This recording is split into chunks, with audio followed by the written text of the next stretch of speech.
nous venons d'une culture européenne, francophone, qui arrive ici, qui côtoie la culture amérindienne.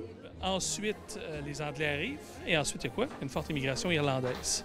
Alors, les Québécois, notre imaginaire est teinté par ces 4 grands courants-là.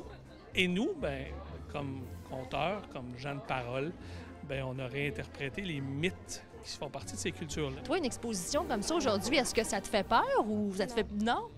J'aime ça, c'est amusant, c'est captivant. C'est fantastique. Moi, je vais amener mon petit-fils, là. C'est sûr que je vais revenir. Mes grands-parents, ma grand-mère surtout, elle pensait aux esprits.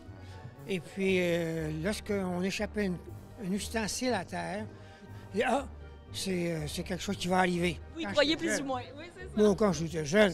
Moi, ce que j'aimerais beaucoup, c'est que les gens qui viennent ici en famille puissent, justement, quand ils sortent, en parler. Qu'un père puisse dire à ses enfants, « Votre grand-père me racontait de quoi sur le lac où il y a le chalet? » Tu sais, apparemment, qu'il y avait ça, tout ça, pour relancer un peu ce qui est notre tradition orale. Parmi les créatures qui suscitent l'imaginaire, et avouons-le, un peu la peur, il y a le célèbre Bigfoot. Mais est-ce un mythe ou une réalité? Et toi, Brian, est-ce qu'il y a un personnage, est-ce qu'il y a une histoire vraiment, tu te dis, ça, celle-là, là, ça, c'est l'histoire qui m'a marqué jeune? C'est toujours le loup-garou qui revient, ma première, pas source d'inspiration, mais ma première fascination, je vais dire, dans le domaine de la créature fantastique.